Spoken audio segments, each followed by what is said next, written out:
Hi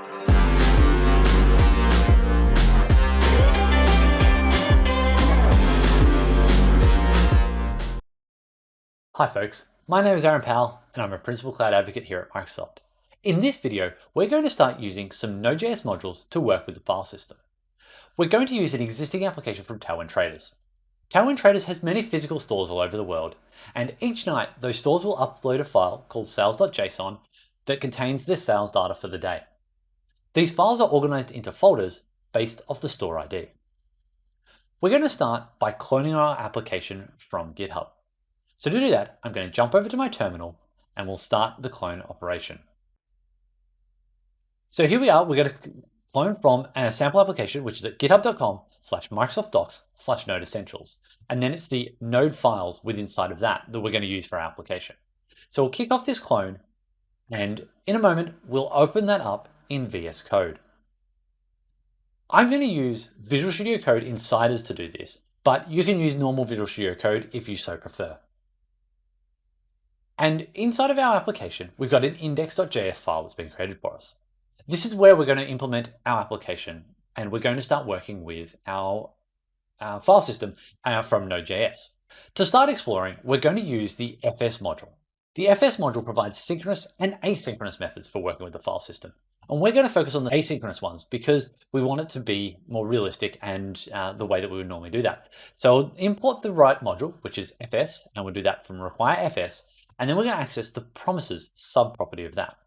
So this is going to give us an access to a whole bunch of functionality that FS provides, but it's going to give us the asynchronous versions, which will each return a promise.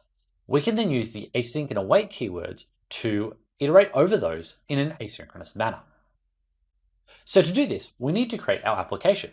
I'm going to create a main function, which will be asynchronous, and then we'll execute that immediately so our application starts up. To be able to generate the output, we need to find each of the store's data files. And to do that, we're going to use the fs.readdir function.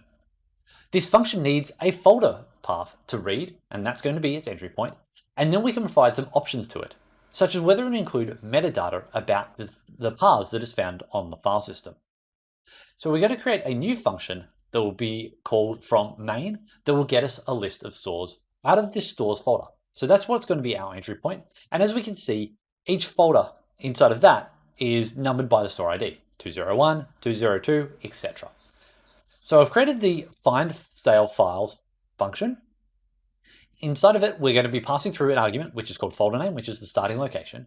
And we're going to await against fs.readdir using that file path that we've provided. This will return me an array of file paths that we're just going to log out for the moment so we can have a look at what's happened. So let's pop open a terminal, run our application, and just see where we're at. I'll run it by doing node index.js. And we'll see in the output here, we get 201, 202, and so on. What it's done is it's found the folders, not the files. And that's because readdir won't run as a recursive method. It doesn't go through folders if it finds, because it doesn't really understand the difference between files or folders. It just sees file system paths. So instead, we need to make this function recursive.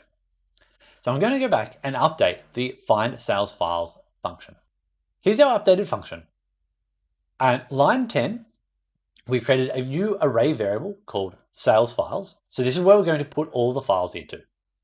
And then on line 12, we're going to await against readdir as we were doing previously, but this time we're passing through options with file types :true.